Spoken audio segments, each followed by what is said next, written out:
Hello, welcome to One's the Force, the Star Wars podcast. My name is Phil, of course, and welcome back to the show. I'm joined, as usual, by Dave and George. Good evening, gentlemen. Good evening. Hello there. Indeed, and welcome back. Welcome actually to our first of our newly formatted shows as well. So, because tonight we're talking about The Empire Strikes Back. Of course, today is the 40th anniversary since it was released in the UK. Tomorrow will be 40th anniversary since it was released worldwide. But yes, it's the first in our kind of our rebooted, rebranded kind of jazz, but nothing's really going to change. It's going to be some really cool stuff coming up. But for now, yes, guys, Empire. Yeah, I mean, I wasn't born 40 years ago, so I've got a lot of stories to tell. But I can't say this and the New Hope anniversary has hit me like the Phantom Menace's 20th last year or Revenge of the Sith 15th yesterday. Which I don't know why the 15th anniversary has been made a mini kind of thing, but that really hit me. Where I didn't need to think about it. Yeah, I mean you say 40 years ago. And... Yeah, that's the Dave. You are elder statesman, but you, yeah. I mean, I was born, but I mean, obviously, the first time it kind of came to my notice, really, I didn't see it in the cinema. The Jedi was the first one I saw in the actual cinema itself, and this was just the first time I kind of got any recollection of this was I seen the poster on a wall of a corner shop where they did videos in one side, and that's the first time it kind of came into my vision. But yeah, you're right. It was I wasn't very old when that came out, but yeah, being the elder statesman on here, I'm the only one who can actually remember it actually being released, which is awful. Indeed, yes. You are the oldest one here not by a country mile. I'm behind you, a little bit behind you, but not as far behind you as George, who is our baby of the group, of course. Because thanks, George. Phil. Thanks. You're Don't forget, guys. There's in 15 years' time, there's going to be some like virtual Zoom podcasts, and there's going to be this really sunny kid like, I was born when The Force Awakens came out. You were born when The Last Jedi was. That generation will grow up one day. Maybe a more pleasant time amongst Star Wars fans. I think it will be. But the one thing is for certain that the best thing about Star Wars is that everyone has their Star Wars film. I don't think, without really getting into it and going off point, I don't think things like Avengers will have that. I don't think you'll have kids going, Iron Man 3 was the first one I saw. No, mine was Wonder Woman. Oops. The Winter Soldier. Because Marvel's been so constant for 10 years. Yeah. It doesn't have that generational gap that we have, which is something I wouldn't trade for the world. Yeah, indeed. I mean, to be fair, that's because my first experience of Empire, although it wasn't in the cinema, was for the special edition back in 1997, which, again, George, you wasn't even around for that. You had to wait until you saw... Wait, you saw the... I was born at this point. Yes, but not for long. No. My first Star Wars film, my first ever cinema experience was The Phantom Menace. Not even the first Star Wars film. That was my first cinema experience, and what a regret my parents probably had. Like, little did they know what they'd done. And, and all the other family members that carried on taking me, my aunties that then took me, my grandparents that then took me. Saw it 7 times age of 3. That I cannot forget. Did you see Empire when it came around for the musical version? They had the... Because I saw A New Hope, but did you see Empire? I could have. I was saving up for Celebration when they went on sale, and I couldn't justify it at the time. And then I was going to get a ticket in October, but it was for the Birmingham one. I was like, sorry to sound like a snob, but I'm not watching it if I'm not at the Albert Hall. Granted, I live a lot closer to Birmingham than the Albert Hall. But I do have a ticket for Return of the Jedi, which definitely isn't going to go ahead in October. Don't think you can have 5,000 people in the Royal Albert Hall anytime soon. Indeed, so coming here from Mr. Rose saying Empire Strikes Back was his gateway to Star Wars. He's very young, and that movie left an everlasting and profound effect on his life. So that's kind of cool to hear. I mean, for me, of course, it was A New Hope where I saw that. Again, Carl's here saying he watched it on VHS. And for those of a younger listener audience, you may not know what VHS... George, do you remember what a VHS is? I adore my VHS. I'm pointing to a corner of my room where I have 6 Star Wars films on VHS, guys. Yep. I've got the 1991 original trilogy widescreen editions, which my uncle gave me, the age of 3. I've got the Phantom Menace, Attack of the Clones, and one of the rarest VHSs in history, Revenge of the Sith, which I believe was one of the last ever VHS put in. One of the But are they all rewound? That's the main thing. If they're I not don't rewound, know. they're not worth it. I'm not going to lie. I didn't grow up with the episode 3 VHS. I remember seeing it at Woolworths at that age. And obviously, I bought a DVD. I bought this like in the last year because I was like, I'm not having 5 out of the 6 on video. I'm sorry. Like, I'm not. To be fair, that you know full well, you guys especially know my story with my VHS collection of how I got that signed by Mark Hamill for episode 4. So for me, that's kind of cool. But yes, Empire's been around 40 years now. We're going to kind of go through tonight. Not only our stories with it, we want your stories as well. Please, as we already brought up before, some comments. Please comment throughout the show. We'll read them all back at the end of the show or during the show. We're going to. What was your Empire moment? Let us know what your favorite moment from the film was and what had that impact, and we will definitely be talking about that later on. But yeah, we're going to crack into our schedule. So, of course, we spoke about how our first interactions with the film. What was your first thoughts on the film, though, when you saw it for the first time? Dave, were you first? To be honest, I mean, I was massively into it. This was my film. Star Wars itself, A New Hope, had been a Christmas thing. It just started coming to television around about 82. It was when it was first shown on TV for the first time, which was amazing. So I got the film. To be honest, some of it scared the life out of me still. I was a bit actually nervous of some of the stuff. Hand getting frozen in carbonite scared me when I was little. That bit where it falls back and hits the floor, that terrified me when I was younger. Like, really, like, would one of those, like, oh, watch it behind a sofa cushion. I really, really would. It was but I guess it had that effect on me when you first see, like, the walkers and things like that, and you stuff at that age when you just don't know how they've done that. And I guess it's a lot of the same experience people had when they first saw Star Wars, if they saw it on the big screen and started seeing these ships coming over that you hadn't seen done before. For me, seeing those walkers coming across Hoth was just mind-blowing. Like, Jason the Argonauts was sort of the best thing I'd seen before that, with the skeletons fighting and Ray Harryhausen stuff, which is amazing, but now is very dated compared to when you see these walkers coming across the land. Was an amazing thing. So yeah, it was a new film to me, but it's some scary parts. I still don't quite like seeing Han fall over now. It still scars me a little bit. But no, yeah, overall it was a great film. I went back to it many a time throughout my youth. Indeed, George. I've got a very honest confession to make. This was my least favorite Star Wars film for a time.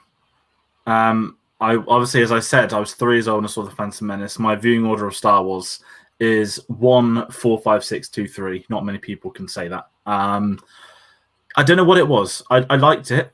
I loved the AT-ATs on Hoth. I loved Hoth. That was a really big thing in my childhood, just the image of them. My uncle gave me his AT-AT when I was very young as well, which I'd cleaned out the garage a couple of weeks ago. Not cleaned out as in I cleaned it. I did not get rid of it. So I have a lot of memories with the AT-ATs and the Hoth stuff. But as a kid, there was something about it, and I'm going to get into this a bit later on because it gets a bit deeper than liking and disliking.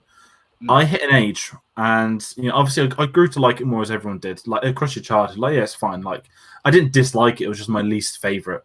As a kid, Return of the Jedi was my favorite by a country mile until Episode 3 came out, and that was my favorite for a country mile. And then the Blu-ray release in 2011 was the release that changed it all. I was 6. Oh no, I wasn't. I was 15. And I was really into film at that point. I was still at school. I wasn't at college or anything. And I remember watching these Blu-rays every day. And I watched Empire like, this isn't Empire I remember. And I think I probably hadn't seen Star Wars for a couple of years or something like that. As everyone does, you hit a point where Star Wars is finished. Star Wars isn't coming back. The Blu-ray was his Star Wars in HD. And it was magnificent. Still the best Blu-ray transition I've seen. Maybe that and Lord of the Rings, the top 2 Blu-ray versions. Anyway, so it just hit me at that age, and then as I mentioned, I was really getting into film. And when I started studying film at uni and everything like that, Empire just took on a whole new meaning to me, and that's how, to me, it's transcended into where I rank it now amongst other films, but not also that. Where I rank it as a film in itself, what it did for the industry, so much of its legacy, everything. I'm not going to chuck it all here because I could talk for an hour, but there's 3 of us, and I could take the whole bullet points up. But I had a very interesting journey with Empire, and I'll delve into that a little bit more because I've got some time set aside for that. But I love it, and it's still to this day, the scenes on Hoth. One of my bucket list things, which I want to do more than anything, is to go to Hoth because you can stay at the hotel where the crew stayed, you can get coordinates to go to where they went to, and that was almost my 21st birthday. So I went to Skellig, which I don't regret, because you can't go to Hoth in July. It's got to be February, March. Yeah, I mean, for me, again, it's one of those things. Empire, I like you. Jedi was my favorite. We're going to get into favorites later on, especially with this particular film. Empire really resonates with a lot of people. And at the time, though, so I saw A New Hope, Empire, and Jedi in a very truncated space of time, because I saw them for the re-releases, which was April and May of 1977. So I saw the three of them basically back to back to back in the space of 6 weeks. So not only did it have the impact on me of seeing it in the cinema, but then of course the tail end of 97 got my VHSs. I watched those religiously for the next 2 years until we had the Phantom Menace come out and things like that. So when I would go back, of course, I would watch all three of them, and I've always had Jedi being my favorite. However, there are parts of Empire that do hit and do resonate, and my initial impact again was Hoth. And as Dave alluded to, so when he was talking about those special effects in the 80s, come across Hoth, for me, my first impact and my lasting impact from Star Wars was the Star Destroyer in Episode 4 when it comes down from the top of the screen. That blew my mind, as much as, of course, the 80s on Hoth had that impact for Dave. It's one of those things of, not only that, it's the emotional impact. This film has a very different pacing from Episode 4, and it has a lot more, there's different beats, and when you're watching that as a kid, you don't always understand that, and it's why Empire, again, could be that little, as a kid, understandably, be a bit boring, but again, the more you grow up, the more you appreciate the film, the more you really get into it. And yeah, I love it. It's definitely up there. It's not my favorite. We will talk about that later on, but yeah, it had impacts for me. And of course, the carbonite thing as well. I was scared. I know what was happening to Han. So like you, Dave, I had that impact of, well, is he going to be okay? What happened here? Yeah, while we're talking carbonite, we'll get Carl's comment. I used to freeze my Han Solo toy figure to recreate the carbonite scene. I'm very curious. Like, do you think he licked like a lolly after? Like what? It depends on your age, you know. I used to because the Slave One came with like came with the Boba Fett the carbonite case, but it was a really poorly done one. I used to fill mine with talc. And get that really rare. But it was ruined after like a few times. You wouldn't wash it out properly, so it'd just be full of this caked in talc. But yeah, that's how I used to play with mine, to just recreate that scene as perfectly as I could. I do have a one-armed Kenner Boba Fett. I mentioned my Uncle Game and loads of stuff. It wasn't like over time. I literally remember a vivid memory of being given an AT-AT, a VHS, and just a bag full of Star Wars toys. This was, I know at the time, there was a 1980 Kenner Boba Fett figure. Not worth anything, guys, because he had no jetpack and he's had one arm since I've ever had it. And obviously, it was played with for, 19 years before I got it. So, but that was pretty cool to stumble across that. But I like all the memories with it. I mean, you mentioned the carbonite stuff. Again, it didn't hit me as a kid. But I also had the thing that, just put Return of the Jedi on. Oh, we know how he gets out of carbonite. Again, it's something that took on different meaning as I grew older. I know we're all kind of mentioning about time evolving. Let's bring up a couple of comments. We'll try and bring up the ones that are where we are in the conversation, guys. As I said, this is the first episode of the new stuff. I want to bring up Matt's comment, which I really like from Facebook. Empire was peak Star Wars, and the first time I've ever seen the good guys lose. I don't think any of us else one comes close, although I get the feeling of despair in Kylo's arc.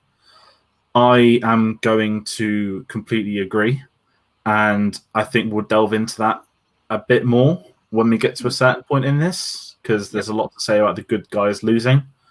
I don't know, how do we jump it, guys? Right, Phil, I'm leaving this to you. Reactions at the time compared to now. You've pulled up some articles. Now, obviously, as I've kind of said too many times, this will be the last time I said I wasn't born when this came out. The best thing about 1980 is there wasn't Twitter, there wasn't Facebook, there wasn't the internet, there wasn't anything for people to scream and shout at. Not even in 99 was there really much of that at a push. This film, again, supposedly had mixed thoughts at the time, not necessarily reviews, had mixed opinions amongst the public. I can't even say from people, because we probably can't backtrack individual people to have, had a rant, sent a death threat letter, been racist to someone. I'm guessing all that maybe existed to a point, as it has. We'll talk about Lando in a bit and how that's a humongous figure for sort of Hollywood. But Phil, I'm going to leave this next bit to you because you've got a couple of quotes pulled from StarWars.com. Yeah, so it's interesting. So on StarWars.com, they've put up a bunch of old articles. And funny enough, this is actually from 2011, this article that I'm reading it from. So this is before we actually had the sequel trilogy. So it's kind of interesting to see some of the comments here. But for example, we have one from, what is it here? So from Pauline Kael, who's writing for the New York at the time. So there's no sense that this ebullient, really difficult word to say that, I really should put a difficult quote, but it's a very interesting one. So no sense of ebullient youthful sagas running thin in imagination, or it's begun to depend excessively on its marvelous special effects. That isn't any danger or short of stiffening into a mannerism of a mere $billion style. It's by far the most imaginative part of the Star Wars trilogy. This middle bridging film chained to an unresolved plot and doesn't have the leaping comic book hedonism of the 77 Star Wars, but you can feel the love movie magic that went into this cascading imagery. There's a couple of the quotes as well. I'm going to bring them up as we go along, but it's Empire at the time, I said, was critically panned by some and praised by others. Some got the idea, some got the notion this is supposed to be a three-parter, and the fact that the middle part is the meat of your story where you don't necessarily have an ending. The ending is kind of left open so that it can be resolved in part 3. And it's going back to what Matt said about the mysterious kind of ending of it all there. And it's also, again, relying on the special effects. Of course, when Star Wars came out in 77, it was the first time we'd seen special effects like that. The first time that some of the sound effects had been created. And when you got to Empire, I don't want to say people were used to it, but they were expecting it. And it's one of those pieces to look back on when they say they over-relied on it. It's that. Do we believe that to this day? No, of course. By the time you look back on it, Empire had that opening scene, of course, with Hoth, but the sets they created, Dagobah, for example, as well, you just have Luke being on a swamp planet for months and months on end in the in production. Of course, when you see it on screen, it looks real because it is real. And the practical effects they had then compared to what they have now, it's just incredible to see. But it's, again, some of these articles going through it, some of them praise it, as I said, with that one from the New Yorker, but also some of them do kind of pan it. But also they talk about, in Cinema Fantastique, they talk about Irvin Kershner's imaginative kind of supervision by George Lucas, but his take on it by saying it's the first part that's truly imaginative. Star Wars, again, was part of that, but Empire continued the tale. So the mysterious ways of the Force and the much-loved characters are developed in intriguing ways. Kershner darkens the imaginary of Lucas's vibrant, futuristic fairy tale and deepens its narrative with a provocative plot strands, giving this sequel a cynical, harder edge that lifts above it above the serial roots of its predecessor. And it's something I have to agree with. That darker edge actually, for me, improved Empire and made Empire one of its strengths. Again, that talk about the bad guys losing, but also talking about Luke's own journey as well. We'll come to that later. But yeah, so at the time, both acclaimed and panned. But of course, when I first saw it, for me, my initial reaction was I didn't know there was a sixth one. I wasn't told of Jedi, so I had a couple of weeks before I knew that Jedi was going to come out, so I had that reaction of what's going to happen next. But yeah, George, what are your thoughts kind of on the initial reactions? I mean, it doesn't surprise me in the least, because if you look at the generation of 77, Star Wars was a kids' film. And the thing is, people forget back then you didn't really have... You had sequels, but you didn't have, I want to say, the franchise as such. I think Godfather Part 2 is the first ever film that had number 2 in its title. That came out 6 years before this. And obviously, George Lucas was a big fan of, like pulp, sci-fi, space. He wanted to carry it on. It was already episode 5 at this point. Had its first special edition changed 3 weeks after it first got released, which people seem to forget, And again, it doesn't surprise me, and not to say in this day and age, but I'm going to go into it. You hadn't really had the darker sequel back then. You didn't have the bad guys winning. I mean, the title's a spoiler, right? The Empire Strikes Back. They weren't going to strike back with a sort of slap on the wrist, were they? No, they were going to go for it. And that's what this one did. And I think if you look into it, Lee Brackett was brought on board to help with Lucas develop the script and to be a lot darker. And that was a big thing that came from Jim Passo after the first draft. It's believed that she had one of the most important choices in all of this, the tone, getting it right, splitting the heroes up. And by going into that sequel, you're able to delve a little bit more. And I adore the fact that on the Mandalorian show, everyone talks about the Filoni speech, which was great. and not so many people talk about Carl Weathers' talking of the hero's journey. This is something my lecturer taught me at uni, which kind of, I don't want to say it blew me away, but it just kind of points out an obvious. I hadn't really clocked on that obviously the hero has a path. There, it's all there. You can look at this film right now, and people talk about the plot twist, which we'll get to later on. But this film isn't about the plot twist. People think it is. The plot twist only works because the film has built up and up and up and up into Luke's journey, into where he is. He could have been the best Jedi in the world by the time it got to the second act. And the plot twist is still going to be really cool. And he's still invested in it. But that's not what's sort of taking you into this film. The plot twist is really for Return of the Jedi. This film is Luke's transition from the scene in the snow with the lightsaber to then getting to Dagobah, the whole patience of Yoda, then starting to do little things, the cave sequence, abandoning his training. This whole film is about Luke. And it wasn't clear to me at a younger age. And as I mentioned, when I started to get into film more and TV and stuff like that, it's points like this where Empire just started to hit me in a completely different direction to what you'd expect. I wouldn't expect this to be, the sequel to Star Wars. You'd expect it to be exactly like Star Wars. Villain's going to come in, he's going to lose, they're going to have fun. But in this day and age, everyone always talks about sequels have to be gritty, they have to be dark, because this is what invented that. And it wasn't even that big a thing. Attack of the Clones wasn't gritty or dark. The Chamber of Secrets wasn't gritty or dark. Because Star Wars 5 had done it, Episode 8 had to apparently do it, which is a completely different discussion. But it's that sort of Star Wars lore that comes with it that we expect this because it was done then. And I think the other thing to add into it, without delving into the sort of the writing styles, Darth Vader is still the villain at this point in this film. It's not the Emperor. Yes, there's the hologram, but Darth Vader is still the core villain. He is not he is not Luke's dad until the final 5 minutes of the film. Yeah. And he is still the threat. You cannot have him lose, because if your villain loses film 1 and film 2, what is the point of film 2? It's like Transformers. I actually don't mind the Transformers films, but Megatron loses every film. What's the point?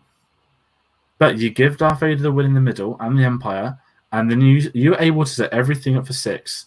And 6 built upon that by being a beautiful ending to the story set up by 5. Yeah. So without delving into too much of that, because I'm speaking for too long, do you see where I kind of mean that I had this different gravitas? I think that was by... And I think that would have thrown people in 1980 to answer your original question, sorry, going all the way back. Well, the other point is, though, on that very interesting point with Empire, is that it opened up with Hoth. It opened up with that main battle. That's something that we hadn't seen before. And it's happened since, but it's Empire set a lot of trends that you see today because of how innovative it was at the time. And Dave, again, you were around, yes, okay, for Jedi, but again, when it came down to the impact, that very first viewing and your recollections of people at the time, what are your opinions on that? Being at the age I was, obviously you don't kind of talk to your mates so much about movies that you've watched, you just kind of watch films. I think it's more interesting to look back now and see, obviously, a massive juxtaposition of the A New Hope to Empire was massive. And you're right, its cultural effect on film itself is massive and far-reaching. For me, does that make Empire the better movie because of it? To me, not so much. I think there's parts of it that are extraordinary, and there are the direction they took the story is really good. And I love George's point about this now being Luke's story, and I would also put that down as Vader also rising to power, because in Star Wars, although he's there and he's the one who does away Obi-Wan Kenobi, Tarkin really is the main bad guy, and Vader looks like he's on his leash for most of it. Like, he's not, although he's out destroying the blockade runner, things like that. Tarkin's in charge fully for that movie, and Vader very much just being led around. But this movie, then, Vader, you can see, has now taken that higher up role, and I think it was a nice move. And if they're going to make the movie in tone to be a darker movie, then yeah, Vader, and you're kind of looking, yes, this guy all dressed in black and your darker villain, and yes, he's going to move that way. And I just think it was a perfect transition to make these not massively miles away from a children's movie. Let's not forget, it still had a Muppet in it, as a main character, but it certainly did changed the direction. I think that Jedi maybe tried to recapture some of A New Hope when it went back. And because Lucas had more control over that movie than Kirshner at all gave him on, although he was around for Empire and in and around the scenes, Kirshner had so much more control over that movie than George let. What's the guy's name who did Jedi? Marquand? Richard Marquand? Because Kirshner was his lecturer at university. Like, that's the guy that taught him and all his mates. And then without getting into a story about George Lucas is a very, very not socially distant, wrong word. He's very specific, the studio system and everything, and it's his confidence in other people. It's not his weakness. It's more he doesn't have that confidence in them, which I completely respect. And why not bring in your lecturer? Like if I was to make a film that was the equivalent of $3 billion gross this year, like A New Hope, and the sequel, I was like, I don't want to do the sequel. Who do I know that could do it? I'd get my lecturer in because they're the ones that taught me and had a better, and that's someone that he knows probably has a better understanding than him. And that was wise. And obviously, I love the point about Return of the Jedi because it does go back to that more, not childish, but the lighter tone, the New Hope. It blends all three though. It allows the two of them to be blended together to then create the ultimate end of the journey. And then I think the big thing with that is he had the famous falling out with Gary Kurtz too, which was a big thing. I love episode 6, but I think there's a lot of things that come into play that make Empire what it is. And Dave, you're absolutely right. It's the fact that this film, what it did for cinema, it doesn't make it better than any other Star Wars film or anything. For maybe historians writing essays at uni, absolutely you can write all you want to write about it, but to me, it's the film itself, the story, what it does for these characters. I mean, we've spoke a bit about Luke. I know I've kind of robbed you midpoint, and we'll get into some of the characters in a bit. You mentioned there's a Muppet. There's a talking frog. We will get to that in a minute. Yeah. Or do you want to bring up one very poignant comment here? Going back to what you were saying, George. So from out here saying the Empire ultimately tarnished The Last Jedi and Attack of the Clones because this film gave some of the greatest supporting characters in the saga, being Boba, Lando, and Yoda. We'll go into Boba later. I don't know. Maybe it's the expectations for 2 and 8. I think it did. I genuinely think that Empire, especially the Clones, fell short, but Last Jedi definitely far exceeded that, and we will talk about it another day. But it set that tone of yes, you expect the bad guys to win. It's set a Star Wars language tone, film wise. Here's your fun first one. Here's your second one. It's got to be darker. It's got to be grittier. You've got to introduce some new characters. But do you trust the new characters? We don't know because it's Star Wars. Because Lando wasn't that, and it did because I'm not going to lie, wasn't around. I mean, I was around between episodes 1 and 2, but to me it was, oh my god, there's a new Star Wars film out. Here's a sticker book. Here's toys. Here's cinema. Here's everything. I didn't know about anything between 1 and 2. I would have loved to have been at this age saying, oh my god, Star Wars 2 is going to be set 10 years after episode 1. What? That would cause a meltdown in this day and age. Oh my god, the trailer for episode 2 has Darth Vader breathing in it. He's so going to turn into Darth Vader by the end of that trailer. I didn't know that till like 2-3 years ago. So the beauty of being a child watching Star Wars is that you don't have time for the stuff that comes at the side of it. You get to watch Star Wars. Now, episode 8's a different conversation because I remember every single thing that was said before, during, after. Oh my god, the guy that did the best episodes of Breaking Bad is doing Star Wars. I'm in. Oh my god, he just did Looper. That's so sick. I'm in. Oh my god, here's going to be a new supporting actress. Here's going to be this. Here's going to be that. Oh my god, Assat's in the first trailer. It's a rip-off of Empire Strikes. We could go on and on, but that's the differences with age. Since we are talking Empire, is it AT-AT or is it AT-AT? We're going to have that discussion at some point. Yes, I understand it's AT-AT, but for me, always growing up, it was an AT-AT. It will always be an AT-AT. My son, who is 4, tells me it's an AT-AT, and to be honest, that's why he's up for adoption.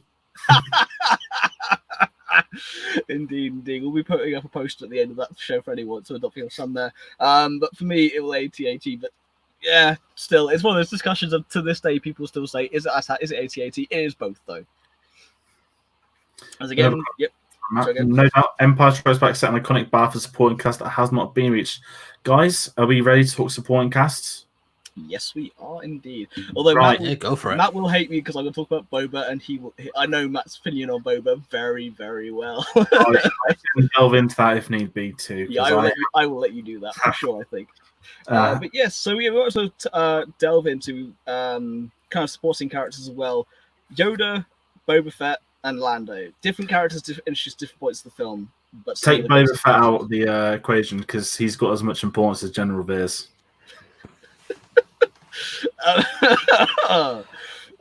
George, just trying to lose us viewers is what you're doing there, sir. I'll back it up and explain it when we want to get to Boba, and I'm only going to talk about Empire Strikes Back. I'm not going to go into everything else. Yeah. If we're going to start with that supporting guys, let's go really with maybe the first one, and probably the most important to not just the film itself, but well, not even the trilogy, but the saga as a whole, because he has such a pivotal role as well, I think, in The Last Jedi, even is in one scene. Back to the Muppet. We got a puppet for that entire training sequence, and that could have, like, it's on so many documentaries where it could have failed so badly if that had not been believable.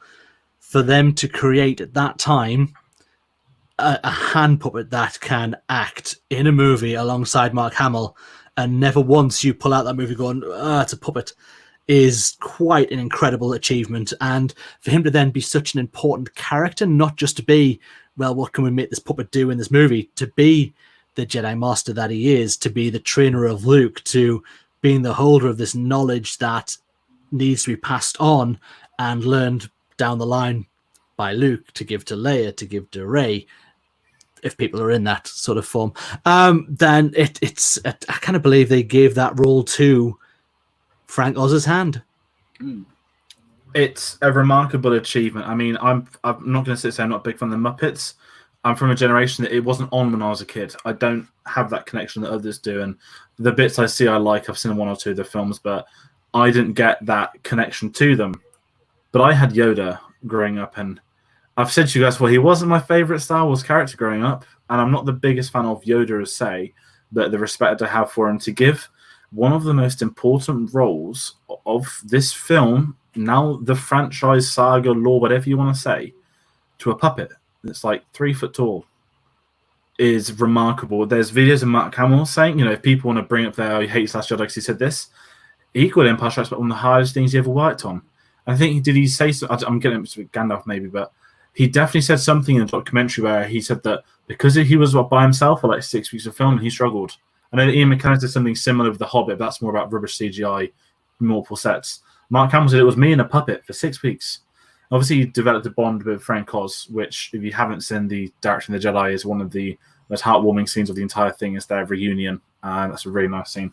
But everything could have gone wrong with Yoda. The concept art for him's not great. You look at, I know they're only concept art and stuff like that, but it could have gone all wrong, and it could have pointed to being even worse. And they pulled it out of the bag by picking Dagobah. Here's a naturally darker planet as such. You can get away with a small puppet and all the mud and stuff, because you couldn't have put Puppet Yoda on Coruscant. Not that it was a thing or to get into that territory, but everything revolves around Yoda, from the planet they picked to what he's teaching Luke as well. Puppet on the back, lifting rocks, there's so much to go with Yoda, and I think that is a tremendously difficult thing to have pulled off. That's probably one of the hardest things that had to work for Star Wars, because you're right, this film doesn't work. Imagine that you've got your sequel to the biggest film in history. You go from Alec Guinness teaching Luke to a Muppet. It's bonkers, and it works. One of the important things to remember is when you watch Empire Strikes the first time, especially if you're a kid, Yoda, of course, talks in his what is now famous backwards way of talking. That could have gone so wrong. That could have been his important points taken as a joke. But it's not. So it's not just what he said; it's how he said it. There's the inflections in his voice, the way that Frank Oz portrayed that character. Frank Oz could have done Kermit Mark II. Instead, he didn't. He gave us Yoda. So it's not just what he said; it's how he said it. It's the lessons learned. It's especially when Luke goes into the cave and you have Yoda being disappointed he's not being listened to because he feels he's being. You get that whole judge me by my size. Do you like the moment you see Yoda is he's acting up. He's putting on that that funny little face, and he's kind of goes through Luke's stuff, and Luke doesn't believe him until he snaps into a serious mode by talking to Ben, going, kid's not going to listen. And he is able, as a puppet, to go from funny to serious with only a few hand movements and voice inflections, and you believe him. So Yoda, again, not only is he believable, but he then, as you said, as both of you said, he has that role that rolled over into the Return of the Jedi, and then of course, into the Last Jedi, into Clone Wars, into everything. He then expanded, and his role has become so pivotal from a puppet that could have been, as you said, unbelievable. And I think as well, when it comes to Yoda, I think that's the big thing. That first scene, yes, obviously, if you watch them 1 through to 9, it's like we know he's wise. He's teasing Luke, but it just added another dynamic to it. Again, the law's not set in Episode 5. You don't have to have known the Jedi were wiped out by this, and that. You don't know any of that. But what this had in these moments is this puppet figuring him out, and the moment it just changes to he has no patience. I'm Yoda. That's a little twist in itself. It's such a great one. You've got the amazing. I love that still to this day. One of my favorite scenes of Empires are him hitting R2D2 with the stick. I know I help you not. Yes. It's still my favorite moments by far. I love that scene. it's such a great scene, and again, like kids love it. Like, anyone could be at the right age to watch that. And the funny thing is, of course, Yoda. Well, R2 remembers Yoda at this point, and Yoda probably remembers R2. They're just playing on it for Luke's sake. That's the you gotta remember now. Going back to it. And I think we get in Yoda. Sorry, I just think we get maybe the greatest lesson Luke ever learned, and I think that is the raising of the X-wing and the line of "that is why you fail." And I think it reverberates so heavily around the character of Luke in the sequel trilogy. Sorry, I think that line carries so much gravitas and weight on him that he never ever kind of fully recovers from that. He left his training too early. He wasn't the Jedi he should have been at that point. Even when he left and he fought the Emperor and took on Darth Vader in Jedi, he's not quite where he needs to be. And I think that's why you failed. And he kept that as a failure thing until he was in the Force in The Last Jedi and in The Rise of Skywalker. I think that's when he becomes the Luke he always should have been. Yeah. That was the Luke he was striving to be, but he did not get there until he was in the Force and understood his full story. And I think it makes me look at, thinking about this makes me look at The Rise of Skywalker differently, and the Luke when you first see, I know trying to steal Empire, but when I saw The Last Jedi the first time, I hated the movie so much, and a lot of that was the interpretation of Luke. Watching it back now with his full story, I love the interpretation now of that broken down Jedi who absolutely failed at what he did because maybe he just didn't stay long enough at what he was trying to do. Yeah, it's in the past. Luke has always been my favorite character. Always has been. Always will be. And part of when we saw The Last Jedi, that was part of my reactions. I hated what they had done to Luke, but because by the time he gets to The Rise of Skywalker, the more you watch it, the more that his journey is complete. By the time he gets to The Rise of Skywalker, and I feel it's justified. And the other phrase I want to say, of course, what we missed out is "do or do not. There is no try." How many times have we all thought that phrase throughout our life because of that film? That inflection, there is no try, just do what you need to do. That willingness to go on, and that willingness to believe in yourself. Or you can have a smarty Rebels comment and say you can't do it without trying. The first episode of Rebels, such good days. So that's interesting because I love the quote. I love it for Star Wars. I hate it for real life. I know there's a bit of reality to it, but I would just never. Yeah, unfortunately, people have a mix on that one. Yeah, and the thing is, again, it's Yoda lifting the X-wing, going to Luke again without me starting to talk about Last Jedi for an hour. My word, I did not expect that Luke. That was always my reaction from day one. I didn't expect that from Luke, and I loved it when I first watched it. I thought, you know what, Luke Skywalker was one of my favorite characters. To me, it made him 10 times more interesting in Episode 8. It comes full circle. I hate this recent conversation of, Episode 9 ended Episode 8. No, because he's already turned by the end of Episode 8. What Episode 9 did was almost an epilogue as such to, Rey didn't know that he'd gone in front of the First Order and done everything. It was more of a final comment for her, and the acknowledgement, the scene with Yoda and Luke in 8, and the Luke lifting X-wing scene in 9. It was the whole, without making a George Lucas joke, it's like poetry, it rhymes. Yep, and it all comes back to Empire, and it's a Yeah. poetry rhymes, and it's beautiful. And of course, now we're going to move on from everyone's favorite little green frog to the smooth talking smuggler that is Lando Calrissian. Now, Lando, I must admit, when I first saw Lando, I wasn't that impressed. Lando struck me as someone who, when I first watched it, he did Han dirty. When that deal that's always changing, he makes a deal with the Empire, and by the end of it, you kind of have something for Lando, but in the beginning, I really wasn't a huge fan. I adore Lando. I'm, again, very lucky. I got to watch episode 5 or 6 of No Gap. I'm going to bring in Matt's comment. Yep. The mystery of Lando dressing as Han. We will get to that. We will get to that indeed. I think Lando is one of the best ever supporting characters, not in an original film. He was brought into a sequel, and his legacy and the character itself. Could you imagine waiting 3 years between 5 and 6? I mean, Dave, I know you kind of did, but at this age, the day and age we're in now of 3 years of speculation, and it didn't hit me again until I was older that, to me, Lando was a hero because I just would go through 5 and 6 together on VHS. There wasn't a gap. To these people, they had to wait years. Like, is Lando a good guy? Should he be flying off in that Falcon with Chewbacca? Like, he's just snaked them all, and that's a really big thing for me. And I think a massive thing with this is Billy D. Williams, because certainly in Star Wars, the idea of recasting roles is not a thing I or many people agree with. It can be done. It has been done to a point.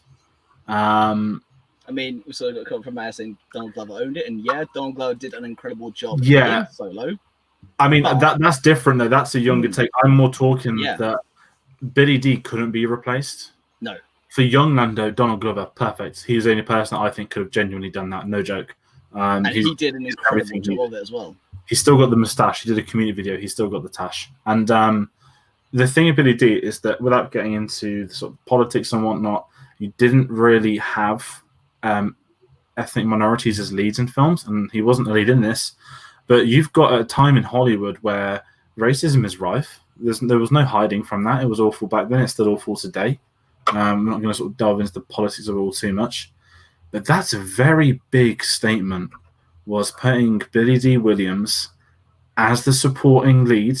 And at this point, I'd say he was probably not necessarily marketed, but on paper, that is a bigger supporting lead than Yoda to me. At that point in 1980, not necessarily with how Yoda's been today, that's humongous. And then to follow it up in 83, to me, Lando is in that. He is in that group. He's not in the trio, but he is in the group, probably 6 or 7 at push. And I think he's one of my favorite Star Wars characters. It's charming performance, and obviously I've reached an age where, oh my god, he was Harvey Dent too. And we were obviously robbed of the Two-Face until Lego Batman. But Lando, to me, it was interesting because it was a new dynamic. It's also delving into the background of Han, because it's his mate who's just snaked him, who said he owned that ship for a start, and there's so much going on. And again, 1980, you didn't have the discourse, the knowledge we have today of they won it playing this, they did it via that. Even before Solo, there's so much stuff to go forwards with Han and Lando. But again, bringing in an original character at the time, that was big to me. And it to me, that developed Han's character even more, especially with the jealousy when it gets to Leia as well, getting into their dynamic. And there's not a single thing I could fight about. Even Chewbacca's reaction of choking around the neck and everything, there's just so much, and he's probably got 10 minutes of screen time at a push. But that's the character. That's the kind of supporting character you want. You want him to be. Why am I questioning him? It's too easy for him to fit into this main group, and I think he did that perfectly for how he was needed, and his legacy is second to none. As an actor and a character, it tells you everything you need to know about that character within the first meeting of them coming off the ship. You know exactly what you're going to do, and you know exactly what kind of guy he is, and I absolutely adore that about him. The way he immediately darts for Leia and just puts on the smooth guy act just straight away for her. Like Han says, you old smoothie, as he wanders off. And Han knows, and it's that glint in Han's eyes that he knows exactly what this guy was going to do the minute he saw Leia. And it was played so well. And you're right, I don't think anybody else but Billy D would have played that part that way, because that's Billy D in a Lando outfit, ladies and gentlemen. he is that guy, and I think Lando is a great character. And you're right, it's for one movie. If you were basing this just an Empire, you have no idea really, even where he lies. Even though he's in Han's wardrobe and leaving off with Chewie in the movie, you still don't know if he's the right guy to be joining and helping Rebel Alliance. But I love his role. I love the cross. I love the turn that he has to do because he sold them out the Empire. I love that he's still going to try and help them and try and save Han as he's being choked down. I think it's an exceptional role. I really do. I love Lando Calrissian. Yeah, I mean, as I said, so when I first watched it and when you first introduced to him, I wasn't keen on him. By the end of the film, I was completely sold. Again, as you said, for someone who has about 10-15 minutes of total screen time, especially with the quotes of this deal's getting worse all the time, the impact he has, again, as you said, by the time he gets to Return of the Jedi, he has joined that main cast. And again, when it came to his clothes at the end, when I very first saw it in the cinema, and even for the first couple of times of VHS, I didn't really clock it, but when I did, it was that case of why is he? We never got that. We didn't get that mystery solved, of course, until we got to Solo, and that's just a funny little take on it all. But it's one of those pieces with Lando when he does that. Hello, what have we here? That introduction, that smooth talking, and the fact that the Lando system joke and everything else. By the time you get to see him, it's just little pieces here and there. And of course, when you see him turn on the Empire, when he changes his mind, it has that impact of when Chewie is choking him, he goes, "Look, I'm trying to help you," and they don't believe it because, well, what reason do they have to believe him at this point? But they allow him to help and allow him to escape. Billy D is one of those actors because I met him at LFCC last year, and it's one of those things. Yes, he was old and of course very tired. Cons are exhausting for those, but as soon as I met him, he put the smile on. That charm is just drips off him. He is one of the smoothest people you could ever meet for a reason. The guy is very charismatic, and it does come across well. As you said, Dave, it's Billy D in a Lando outfit, not Lando himself. It really is. The first time I met him was 3 weeks before The Last Jedi came out. It was at Comic-Con in Manchester. When although Manchester just to meet Billy D, there's some other people there, but it was for Billy D. And I remember saying, "You're going to be in episode 8." I just said it. And he was on. He's really nice with everyone. As you mentioned, he's older. It's a long way to travel as well, Manchester from LA, for 2 days to then fly back, and for them 2 days just smiling, doing photos and talking. And a lot of people saying he didn't talk much. I got a really good conversation with my friend that was with me. And I just said, it'd be really nice to see you, Nate. And I remember it was really sad because the way he spoke, it wasn't his normal voice. It was genuine. And this was genuine. It was like, kid, like, they don't want me. Like, they don't want a lot of us older ones. It was really sad. So a really nice interaction. He was really lovely. And obviously then did come into episode 9. But he did not know then. And that wasn't you and Maria going, "Oh, yes, I'd love to come back. Of course, I'd love to come back because I'm actually coming back. You know that, I know that, but I can't tell you I'm coming back." It was the opposite. And I will bring up Donald Glover in this case. I don't think we would have got Lando in episode 9 if it hadn't been for combination. I know this is about to sound horrible. I don't think we'd have got it if Carrie Fisher was still alive. And I also don't think we'd have got it without Solo to go with that. I think it was a two-piece thing. Potential. Absolutely, there's a lot had to happen. It's one of those things, though. As much as I agree with you on those points, the fact that they still brought him back for me warmed my heart. I'm not gonna lie. I know. I know what you mean, but it's to see him was incredible. Yeah. Lando's one of those characters now that does resonate with a lot of people, as you said, especially with the ethnic minorities not getting those leads. He created a role that people still love to this day, and it's a memorable role that isn't because Billy Dean had been in quite a few blaxploitation films, and anyone who knows their cinema history will know what I'm talking about there. And of course, he helped in a very small way here bring something to the galaxy in terms of Star Wars, but in cinema of people can act, everyone can act, everyone has their place, and Billy D helps bring that to the fore. And it's one of the reasons why Lando is so cool, but also the fact that, yes, he is who he is. And when they brought him back for Rebels as well, even though it was briefly, I was so happy to see him come back for a small voice role. And yeah, when they brought him back, 9, I had to meet him. It's one of those things. Billy D and Lando go hand in hand. And yes, Donald Glover has done an incredible job, but for me, Billy D will always be Lando. No, absolutely. So Are we going to go on to it? Are we going to we go are on? going to Boba, but I'm going to let someone else read out Matt's comment here. If someone's put it up, because I'm a little biased in this situation, so I'm going to have to kind of. Yep.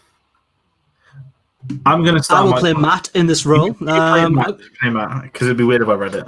Yep. I'm going to start my border piece now. I'm Casual Wars. I'm guessing casual Star Wars fan.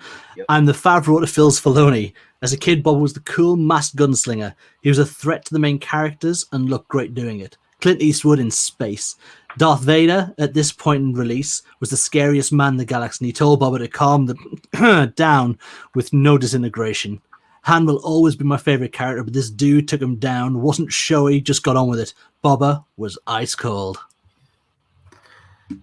Yeah, I like it. It's a great point. You know what? I love the fact that Matt put straight away, I'm casual Star Wars, because you're allowed to like Star Wars and not know everything. You don't have to do a podcast. You don't have to read books. You don't have to watch all the films. You don't have to like all the films. You have to watch Rebels, Clone Wars, any of it. You can be a casual Star Wars fan, because most people actually are. You know, $1 billion film for the box office pretty much every year, and then Solo got 380. That 380 mil was pretty much only Star Wars fans, because everyone else watched Infinity War. That's a conversation for another time, but that's the gist of it.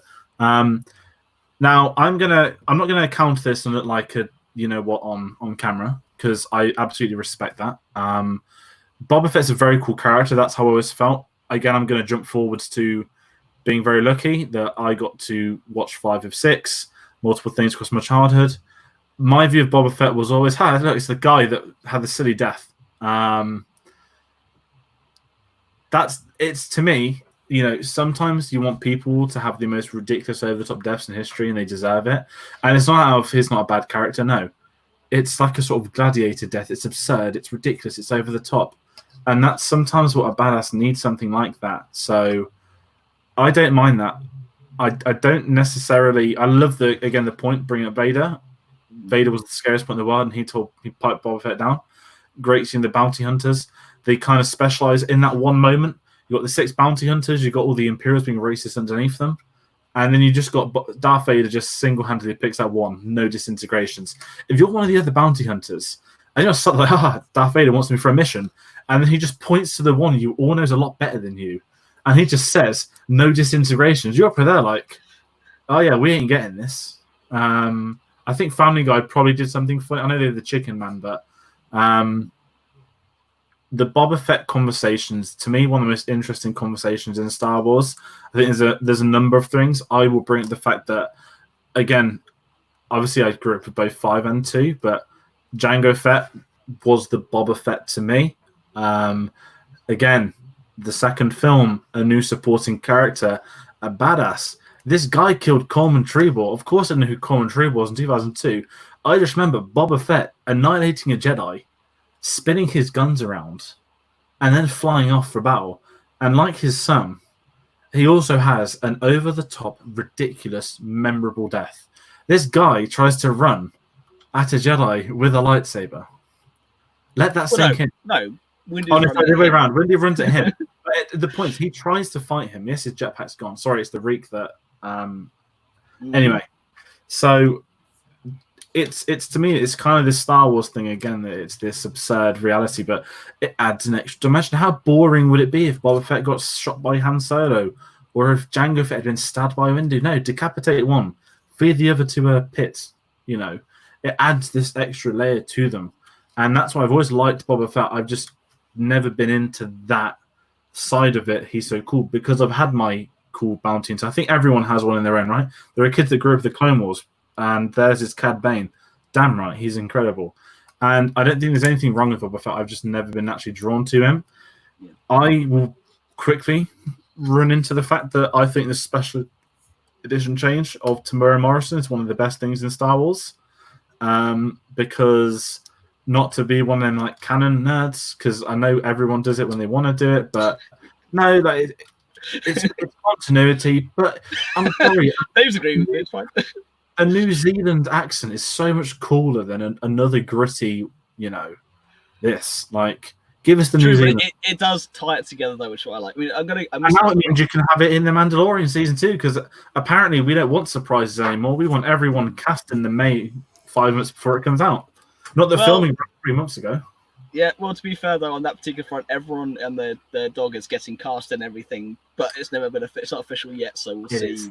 But I know we've had our discussions. We will have more discussions. That'll be a round table for the future. I'm going to give a little bit of backstory to Matt's comment, especially at the beginning. Was saying he's the Favreau to my Filoni. Matt and I go back well over a decade. Matt and I know each other a long old time. And Matt at the moment is just watching the Clone Wars. He's just started, so I'm getting him message me constantly about characters and people. Cad Bane, especially, is one of those characters I know he's going to absolutely love. That's the best. Boba Fett is incredible in Clone Wars. I'm not going to spoil anything, but he feels like a proper character in that, which adds to him coming into 5 down the line because we've had this character development. So for me, I'm going to jump off that, especially with me wearing my specific Clone Wars merch, which you can find on our TeePublic store and link down below.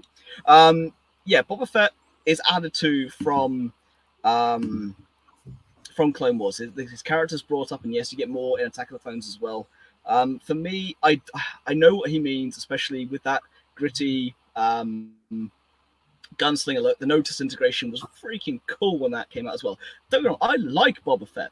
I just don't love him as much as other people do, and I don't see so much of some of the appeal. But I do get where he's coming from. But Boba Fett was cool because he didn't try. They didn't try and make Boba Fett. Boba Fett just happened. That's why Boba Fett is one of the reasons why he's popular, and one of the reasons why he's so beloved, and one of the reasons why I love him, because I do love him. I just don't love him. One of the reasons why Captain Phasma's not cool. That's a very good discussion for a very different day, because you will know my opinions on Phasma so well. It's the gist of that character. It's like going back to what we spoke about, that Boba Fett happened naturally as an Empire Strikes Back, and then every film you just call a character, this has to be the Boba Fett of these films because he's got to look cool, and it's that kind of recurring circle. Because it was done in Empire, it's going to get done. Captain Phasma's only there to sell all the merchandise. Boba Fett's in then. Boba Fett, he was in the holiday special. He was previously animated, and again, bringing up the Filoni Favreau conversation. That's a big reason why we have the Mandalorian because of Boba Fett. New much Fett happens. Bloody if new much here, Fett happens. I like it. One on the front is just like Django without a head, and on the back it's just Boba Fett going into the Sarlacc pit. And then the Fett happens. I like it. Let's make that happen. Dave, you have to put on that immediately. Again, of course, he's talking about the Clone Wars here was saying that Hondo is literally the man. I want to be Hondo. Hondo is cool. Hondo is by far my favorite character to come out of the Clone Wars. But again, Clone Wars discussion for a different day. We are going to have that at some point in our slate of shows we want to do for this new format. But again, talking about Boba Fett, I'm going to round him up nicely here. Sorry, Dave's the way you want to say something. Yeah, no, I'm kind of in the same kind of fettle with Boba Fett, whereas he's portrayed so well that he doesn't need much more than he's given. I think he's let down by Jedi, which is not what we're talking about now. But in terms of Empire, I think very much the character is portrayed exactly how you want him to be portrayed. Like George said about the no disintegration things, that Vader knows specifically how he will act when he finds who he's after and what he will do to get that. And I think that's a really nice undertone and current of how he will behave. I think Boba Fett has more to come, and I think if rumors are true in The Mandalorian Season 2 that we're going to get more of that story, I think it would be nice to get a more rounded out story for him, or if it is him, or if it's not him, his armor, who knows. There is more to come from the character that we're going to get built into the story that we know. But in terms of Empire, I think he played his part very well. I think he was done specifically as just this hard nail that they're going to send out to get into a place, and we need this done, and you're kind of the guy who'll get there, and we know that. And the rest of these guys are also here, but more probably know when they're given the things in Mandalorian, the track mob that they all got given them, and like, yeah, we know you guys can have them as well. All right, I suppose, but we know this will be the guy who'll find them. So yeah, he's used very well as the weapon that he's needed to be. But yeah, I say let down by later movies and not so much more content around him that we've seen live action wise. Indeed. I mean, just to wrap up on Boba Fett, he's one of those characters I said that is talked about a lot in Canada. By the time we get to Mando, I will yeah, there's a lot of things I could say on that. But for now, talking about Empire specifically, he is one of the cool characters in the film, but for those reasons of the very short but specific lines. And yeah, it's one of those things of I love him, but we'll see how it goes forward, I guess. And jumping off supporting characters, before we get to the not the mother piece, quite literally the opposite of that. We kind of didn't mention Han and Leia. I'm not a sucker for romance. I'm not going to go into that sort of stuff. I like the story. I like what they do. The bit that I love most about this is that in 1980, again, social media is not a thing. In 1980, not everyone knew that Han Solo hadn't negotiated to come back for the third film, so they'd have to put some whimsical way of writing him out. Imagine how boring that'd be in today's day. The issue I had with Marvel films for so long was that, Chris Evans is on like a 7-picture contract. Okay. So you know he's going to live, yeah. He's going to be all right. And then it's Robert Downey Jr. had to renegotiate his Marvel contract for 2 more films. Okay, right, Endgame, thank you. Chris Evans has negotiated his film for 1 final film. Thank you, Endgame. And not to be one of them, even Black Widow, spoiler alert, she's got a Black Widow solo film coming out. She's going to survive Endgame. You got us that time. Thanos kicks the finger. Spider-Man, you're in an 8-picture contract. Black Panther, you just had a $1 billion film come out. Why are you all dying? You've all got sequels. And again, today's day and age, very different anyway with Marvel and Star Wars. But the whole Han Solo subplot is, okay, we don't know if Harrison's coming. Naturally, they probably didn't even have 2-picture contracts back then anyway. It was probably, you signed on for Star Wars 1. It was a Star Wars 1 back then. And then after Star Wars, they're probably, hey guys, do you want to come back for a few more? And it was he probably said, yeah, I'll sign on for 1, but I'm not sure if I want to do a third one. Absolutely right. You didn't probably get as many trilogies in 1980 as there were in the sort of 20 years that followed. And it was just a way, okay, we want the Empire to win, which we can easily do, but how is it going to affect these characters which the whole world is in love with, that everyone's got all the merch of? How are you going to do that? And, okay, we know Luke's going to get battered by Vader. We don't know that at this point, the first time you watch it. But it's a case of the majority of the story. Yes, you've got Luke learning, but you've got Han and Leia evading the Empire. That's their story arc.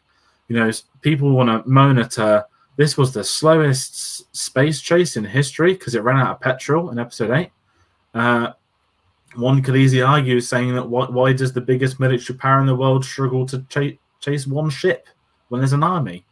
I'm not going to get into specifics like that because it's pointless, irrelevant. And no, but as one of my favorite points in Empire, though, is when Vader goes, I don't care if he's in an asteroid field. You will go through said asteroid field to find him. I want that ship. Bring me.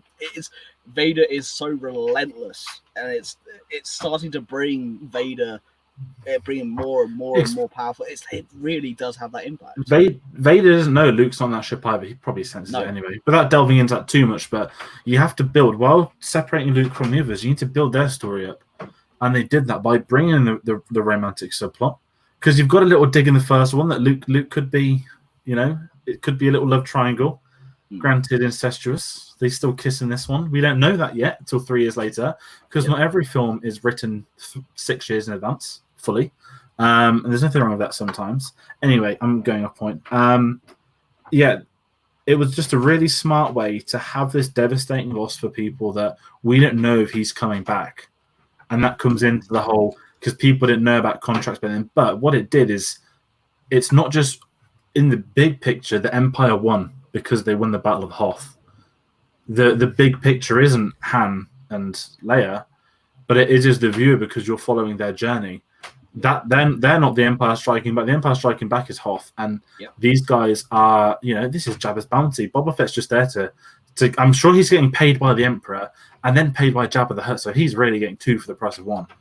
And I just think the whole Han dynamic added so much more to it. It makes him, because yes, he's the scoundrel in Episode 4, but he doesn't have much development except for the whole scoundrel kind of stuff. And what 5 does to him, it just makes him so much better.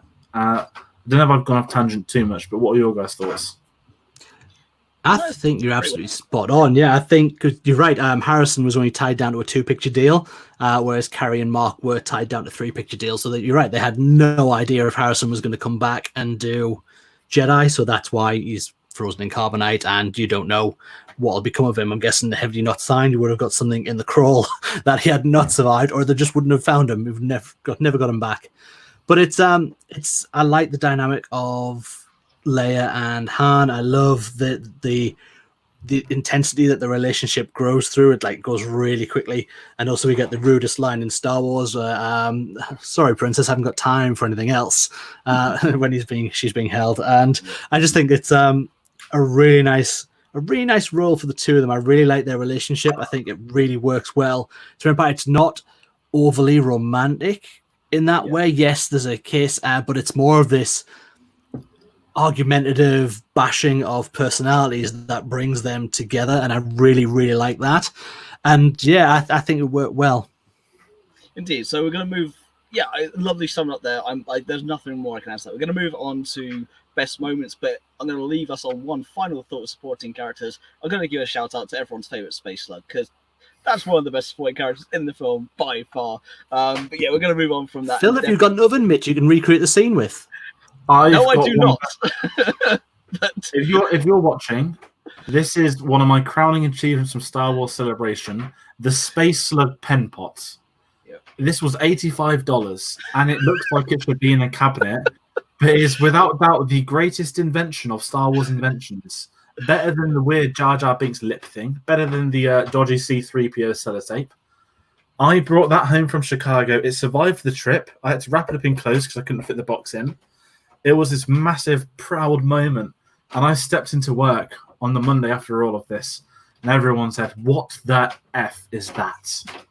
No one knew what it was. No one understood it. No one knew why I spent that money on it. And I was actually there like, this is blasphemy. I sent them all clips. No one understood what it was. It was a slug. Anyway, when I started my new job in July, day one, proud moment, brought my Space Slug into the office. One person. That's incredible. I was like, I mean, I loved all my colleagues, anyway. I was there like, here we go. We will get on with you. And everyone tells me this person's me in 10 years' time, and it may well be true. We don't know that yet. But no, there are Star Wars fans amongst us in my new office, and the Space Slug is home because it's social distancing. I'm not leaving an $85 pen pot in the office. I don't even have any pens in it at home. It's just a beautiful desk decoration. Yeah. But the Space Slug is legendary. Sorry, I just love it so much. It's the most random thing. Like, oh, how about a giant slug in Star Wars? Like, why not? Yeah, I mean, they brought it back kind of for the Starlight, of course, in episode 6. That's a discussion for 3 years' time. We get onto the 40th anniversary of Return of the Jedi. We're going to move on to famous moments and our favourite moments now. Here at What's to Do with Empire Strikes Back. Sorry, George? So I want to know if we were going to go into the Vader moment, just as a character thing. I want to talk about it, yes, for sure, because it's one of my favourite moments, for sure. So let's just go the grundy. We'll combine it. It's both probably one of everyone's favourite moments, and it's probably one of the most important scenes. Let's get the snob cameras out, not just in Star Wars, but in cinema. I'm not going to go through that. Again, I kind of hinted at earlier. The film, this is like you've had Luke's journey. This is kind of like dessert to the main meal. This is he's already lost, guys. He's been battered. He's had his hand chopped off. There's nothing going for him at this point. He doesn't even need to say it. And the film would end exactly as it does. But then it happens. And things... I mean, I'm not a historian. I wasn't around then. This is like the original film spoiler. This was the original on-set secret. What was it? In the script, it was Obi-Wan killed your father. Yes. And then George Lucas took Mark to the side and said, literally, wasn't it just before they filmed it? Like, so actually, he's going to say, he is your father. And it's the natural, it's not fully natural because he obviously filmed him after, but that's like fresh in Mark Hamill's mind. And those moments are some of, well, it probably is in the top 3 Star Wars scenes of all time, but it's perfect. Got to know Dave Prowse is sounding like that's a really big reaction to the fact I'm saying about it, Obi-Wan. Then you say that, of course, he knows what. Sorry, go, Josh. Sorry. I was going to say the Dave Prowse of interest, not to do one that sort of craps on people, but very public falling outs with George Lucas at many a time. Still aggrieved that James Earl Jones, not Dave Prowse, voiced Darth Vader. Nicely put, the only person that was aggrieved that he didn't voice Darth Vader over James Earl Jones. Anyway, so again, before spoilers were a thing, there is a newspaper article from some point in 1980 where it's like the Darth Vader actors going around telling people like Darth Vader's Luke's dad. and everyone dismissed it because it's like, that's so ridiculous. It's clearly not true. But then Dave Prowse claimed he didn't know, and that's why he was telling people because it was funny. You can have a delve into that if you want, guys. That's one of the reasons why he was obviously, that was just an issue from the 80s anyway. We're way past that. But yeah. Can you imagine how quickly that news would get out these days? Like if that was in the story beat at all, even if it was on set that day, whispered to Mark Hamill's ear, like that would be on the internet before the movie was even out there. That would be the thing you'd be avoiding Twitter on the day. Like I can't see someone's put up a spoiler about something. Well, we've had that with the whole Ray Palpatine situation. Isn't there? So I saw a tweet the other day. I know this, of course. Someone tweeted like, I remember someone telling me in October Ray was Palpatine's Ray was Palpatine's daughter, but we all just laughed. Yeah. I'm happy I didn't read that in October because I'd have been fuming. But you've got to think that, to me, the spoiler of our generation is Han Solo's death. Like, we all knew it was going to happen because Harrison wasn't coming back without. I mean, he came back to Return of the Jedi and wanted him to die, and they said no. He was always going to come back for 7. 9 being a very nice surprise. But I still remember going on. I was crying going on Twitter at 2 a.m. on that Friday in December 2015. Han Solo was trending by the time I got out the cinema. I was like, brilliant. The whole world just tweeted it. Not world, England. But I was telling people off on Twitter. I was getting tweets taken down and all the rest of it because I did not want people to know because I didn't want that spoiler being out there. But yes, this is the original spoiler for that. But it's one of those moments. I'll delve into my thoughts in a minute. But the actual original impact. We'll talk about the spoiler parts, but let's talk about the impact of that infamous line, the often misquoted line of "I am your father." Dave. What can you say about this moment? I think Homer Simpson summed it up best when he comes out of the theater saying, "Who would have ever known that Darth Vader was Luke Skywalker's father?" Much to the amusement of the crowd standing in the queue. I just can't quite comprehend that in this story that at any point someone would have thought, and this is where you go into George Lucas's mind and why it's brilliant and a genius, and some people need to kind of reconnect with that he wrote these stories just in his head. He decided this whole plot point, and to think that the main protagonist bad guy is going to be the father of our main good guy, and how's that story going to resolve, and to leave it unresolved at the end of the middle chapter when people had to wait 3-4 years for the next movie to come out is such an amazing move. And I mean, you watch it even as a kid and you don't buy that because Vader's the bad guy. Of course he's lying to Luke. Of course he's not telling the truth. And you have to sit on that, and there's no way, because we didn't know at that point that Luke, there was more of a man inside that suit. To me, he was always a big robot when I was younger.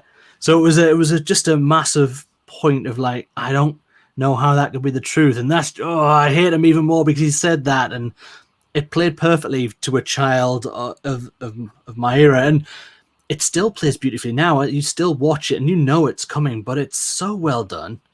The scene itself, that it's the overlook, it's Luke being injured, it's Luke hanging on for his dear life, and then this, what he believed is going to be a self-sacrifice, I guess, when he throws himself down a huge matte painting, it's just incredible. And I love the moment, and you're right, for cinema itself, this, we're going to get to a second, but this big spoiler moment, I think it's so well played. I adore this moment in this film. Indeed, George. Yeah, it's the way that kind of not hit me most. So one of my old friends when I was younger, showed them Star Wars. I'm not even younger, like 3-4 years ago, that kind of younger. Before Force Awakens, okay, we're going to go through watch all the Star Wars films. Never seen them. So okay, sounds. If you've never seen them, do you know much about the plot? No. Okay, not to get into a watching order debate, but if you don't know the plot, you do 4, 5, 6, 1, 2, 3, because it's the Luke Skywalker spoiler. And in this episode, I'd much rather show some prequels than originals, just for like 1 through clean slate. Anyway, 20 minutes, like half an hour into the episode 4, it's just like, is this? He's Darth Vader's son, isn't he? And I was like, I was like, yeah, everyone knows. I was like, and it just made me think, like, you know what? That's true. Like, there are children's books on Darth Vader being a father. Like, the biggest spoiler in history is so little a spoiler now. The entire world knows it, and they don't even know Star Wars. You can talk to people in the streets who don't know anything about film, but they'll know Darth Vader. They'll know a lightsaber. They might not know Luke Skywalker without me getting into it, but they'll know Harrison Ford. And every single one of them knows that Darth Vader is the father of Luke. I don't think you can ever get something that big ever again. To be that gargantuan, the entire world for generations knows that before they've seen the films. And it just kind of happens. I would have loved to have been at the age I'm at now, not 1980, even watching this the first time, not knowing anything, because I struggle to think of twists that can hit me like that. There's the odd film that can do a really good twist. I mean, I'm not talking Infinity Gauntlet Click of the Fingers because it's a book and it was a two-part. You knew it was coming. I'm thinking some, like, with the first time I watched Dark Knight, when I just sat there like, oh my word, what have I just witnessed? Mad Max Fury. There are films that can, like, do things to you that you can't recover from. And I've yet to have that experience with Star Wars. I don't think anyone can reach an experience like this with it. You're bring it by Carl. It was such a big reveal that people didn't believe it.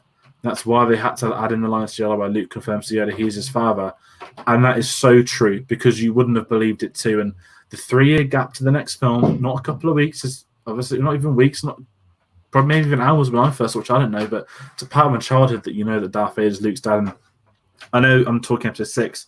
The best thing about the Yoda stuff, talking about Luke's journey, is when Yoda's like, oh, it's a shame you found out that your dad's Darth Vader. Like, it's that kind of Yoda's deep down fuming that Luke found out, because he would say it's a heavy burden. Still gonna kill him. Yeah, it's like, oh, it's a heavy burden, but go on, kill him. But it's what I love, though, for me. So going to the front of the comment, also going to my own thoughts. It's why one of the reasons I love Return of the Jedi is actually his interaction with Obi-Wan, when he goes to talk about him being, he's more machine than man now, twisted and evil. That whole bit of, yeah, okay, he's your dad, but I kind of still need you to go along with this. But it's that reaction he has. It's that whole search your feelings, it to be true. That it's that really big impact there, because of course we didn't have the knowledge we have today of episode 3, where you kind of there's a lot of impact right on it. The first time I saw it in the cinema, without knowing again Jedi was a thing, I didn't believe it. It couldn't be true. As a kid, I see that reaction, and now that scene still gives me goosebumps to this day. It's one of the most impactful scenes in the film, but for so many reasons. And yeah, again, going forward to Jedi, of course, we have that scene with Yoda. It does have that impact going forward for the rest of the sequel trilogy as well. His reactions to Ben, his fear, it has so much going forward. And that one scene, again, yes, we talk about the original spoiler, but also one of the original punching moments of the film was, of course, when you had Jedi, you didn't know, you had 3 years to wait. And of course, no spoilers. It's just, yeah, it's so impactful. Going before that, 1977, there are 2 key moments, but not that they knew back then. Amberu, he's got more of his father in him, and it's Uncle Owen's That's What I'm Afraid Of. That has a bigger resonance once you realise that he knows who his dad is. Obi-Wan Kenobi, Mr. Sit Down, Look Away, he was a cunning warrior, charming this. The pauses in that scene are, oh my, they got better because of episode 5. Obviously, then you can have the Clone Wars and all that stuff to go with it down line, but in 1980, that's what you have. And that's big. I don't really have anything else to say on it, other than repeating the same magnificent stuff that I tend to say on it. But yeah, it's one of the most iconic. It's why I said thumbnail. It's one of the most iconic images in cinema. Yeah, indeed. So we're gonna kind of wrap things up here and talk about for the kind of the overall theme, the kind of reasons what's in the title of this piece is it the best Star Wars film? Now, this is a subject that divides fans and has done for many, many years. And of course, for me personally, I know my feeling on this. We're going to jump straight ahead, and George, I'm going to let you play your piece first. I think I know where the three of us are. I think you'll be I want you to go first, then Dave, then we'll finally go with me. I'm not going to rank 11, maybe 12, including Clone Wars Star Wars films. This isn't the time for that. No. I'm gonna go. I kind of hinted at the start that someone that didn't like it much as a kid. This grew with me with age, grew with me with like not knowledge, because that sounds really up myself and it will not sound arrogant. But it just hits you at a different age. You have a different opinion, a different look, not just on the film, but things in general. And as time has gone by, this did the double whammy of not just overtaking Return of the Jedi as my favorite Star Wars film, but I think to this day, in terms of is it the best film, I think it is. Now, I'm not going to sit here and say this is a fact. We don't kind of do that thing. We're not going to say that, but hand on my heart, all I want to say, this is both it's both my favorite and the best, but this has a bigger gap to me from best 1 to 2 than it does the favorite. The favorite, this and Return of the Jedi are like that much of a gap. So little, there's not even much of a gap, because it's like it's a 2-in-1. You watch them back to back. You're not meant to, but 6 makes 5 better by executing everything 5 set up so well. And that also makes 6 incredible because it paid off everything set up in 5. So the 2 were a tangent. If 6 had been dreadful, that would make episode 5 look worse, because it'd be like, well, look what they set up. They didn't finish that. That happens in cinema. It happens in many franchises. Things get set up and don't get payoffs. Everything set up in 5 was paid off in 6. 6 was the perfect ending to the Star Wars saga. But I'm talking about episode 5, and I think to me, with time, more through character development than anything, this took its place. And there's one thing that none of us have mentioned, because I've been saving it for this grand moment: the soundtrack. John Williams. I think the best soundtrack of Star Wars is Episode 3. Obviously, Episode 4 gives you iconic themes. But to bring in the Imperial March with Darth Vader's shiny new helmet is one of the greatest entrances, not just in cinema, but one of the most iconic scenes in cinema history. And the Battle of Hoth is one of my favorite. I can pick out so many things from this film that even in today's meme culture, you've got Dak. I feel like I can take on the whole Empire myself. Insert SpongeBob a few moments later, and there's an attack stomping on the snowspeeder. This film just has everything I'd ever need from not just a Star Wars film, but a film as well. And it's, I've got no issue with the fact that I didn't like it as much as a kid, because this is more mature. I think mature is a better word, because it's still a kid's film. You've got a green puppet making jokes, taking the mick out of people. You've got stormtroopers getting shot. You've got space. You've got many things that you'd expect from a George Lucas film. But to me, this does something different. And that's why 5 is the top of my list. Dave? For me, Empire is right up there in the second spot in my list. Do I believe it's the best of the Star Wars movies? No. I still put that down fully and firmly with A New Hope. It will always be A New Hope for me as my favorite Star Wars movie. That's never ever changed. 1 and 2 are always taken up by the 2 spots of New Hope and then Empire. Empire is a very well made film, and as we've said and covered in this podcast episode, it brought so much to the Star Wars table. And I do adore Empire, but for me, in terms of originality and bringing this whole universe to us, Star Wars A New Hope will always be my top film, and I think that's still the best. Yeah, I mean, I'm glad you brought up the music, George, purely because I was thinking about this when we were doing the show earlier on. I didn't put it in when I was sending you guys some ideas for what we want to talk about. I regret it purely because this film does have a hell of a lot of music cues, a hell of a lot of pieces. The Imperial March to this day is my favorite piece of music to come out of Star Wars. Yes, I love Duel of the Fates and Battle of Heroes, but Imperial March will always be my favorite. And it's at the top of my pile. When it comes to the subject, is it the best, and is it where it ranks on favorites? Again, this is an opinion, not fact. For me, it's not. I put it 4th on my personal list because I always put Return of the Jedi at the top, followed by A New Hope, followed by Revenge of the Sith, followed by Empire. I love Empire, but I have other pieces I like more. Is it the best Star Wars film? I don't think so. I still think Star Wars is at the top. A New Hope will always at the top.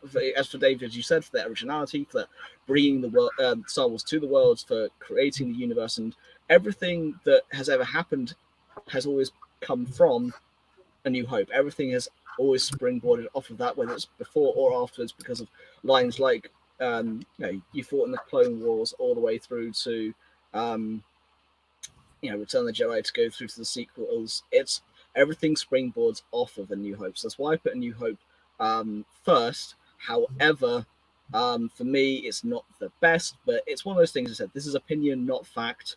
And yeah, I'm more than happy to leave that there, but it is very debatable. Oh, it is. You can debate so much of Star Wars, and I've kind of said it to you guys before that when you talk about sort of Star Wars, I always say I've got a list of what my favorite Star Wars films, what I think are the best Star Wars films. I don't think you can. It's kind of like someone made a point once. It's like Bond. You look at a James Bond film differently you do to another film. Some people will see them all as one thing, but I look at Bond films in different sites. The same thing I do with Star Wars. So I think there is no right or wrong opinion. Anyone can pick what they want. A lot of it comes down to what did you grow up with, what's had an impact on you. There's so much to discuss. I'm going to bring up a couple of comments from people on Facebook. So I asked people some of their favorite scenes. Matt's commented, I love you, I know. That's a very standard one. And then we've got Kev Sandberg. He put the picture above it. The photo was of Luke and Vader igniting for the duel on Bespin. And Kev put that picture, is it? Loved the set, the scene. That is the one. Because it's not necessarily the best Star Wars duel, but one of the most important ones. But the imagery from that one scene is just incredible. And I think, I'm not going to say two tries to replicate it like Anakin and Dooku in the dark, but again, that's two silhouettes with their lightsabers lit up, ready to fight. So When you see that, it's Star Wars. You don't even know what Star Wars is. You know that's Star Wars, but when you look at it, it's so iconic. To be fair, though, in terms of duels, I put that higher on my list than I did on you did on your list when we did our duels video. Please go back and check out on our channel. It's in our list playlist in our lovely new formatted where you can find it very easily. To go and see our thoughts on that duel, because we don't have time here to discuss it this evening. But yeah, those two moments are two of the big ones, of course, with talking about I love you, I know. The fact that was ad-libbed is one of the best lines in Star Wars, and it is one of the reasons for it is because it's ad-libbed. It's because Harrison just went, I'm going to say what I think Han would say in that situation. Well, he didn't have about 50 takes, and he kind of had enough, and just said, it's kind of like the Iron Man from Endgame. I know I've mentioned Marvel far too much for a Star Wars show. They did about 50 takes. None of them sounded right. They let him ad-lib it. I'm Iron Man. Done. I think sometimes when the actor knows a character, you can let them loose. Certainly you want things done by the script, but the wisest directors don't ever turn away the input that a character can have. And that would have been, I don't think, there's no other line that could have worked as good as that. It doesn't matter what dictionary someone can throw at you, it's not going to work. Go back to the duel, though, I got a comment here from Carl Roberts saying, but also showed Luke wasn't ready to face Vader. Again, that's one of the reasons why I love that duel. Luke is, Vader says, impressive, most impressive, because he's impressed with how far Luke has come. Say how far he's come. It's impressive the knowledge he has, but he defeats him very easily. It's very casual Vader. But it's the way that it does that. I hated the scene as a kid with the Force when he's throwing stuff, and I love it as an adult. It's like, this idiot tried to take on like one of the most powerful dudes in the galaxy. And he doesn't even need to lift up his lightsaber to do it. He just throws things at him, and then he's like, "Oh, it's actually his son. He's just teaching him a lesson." Yep. But of course, then we have the hand cut and everything else. It ends on a really good note. It's one of those things I love. I love that scene for many reasons, and that is one of the reasons why, because it does show that Luke wasn't ready. Definitely.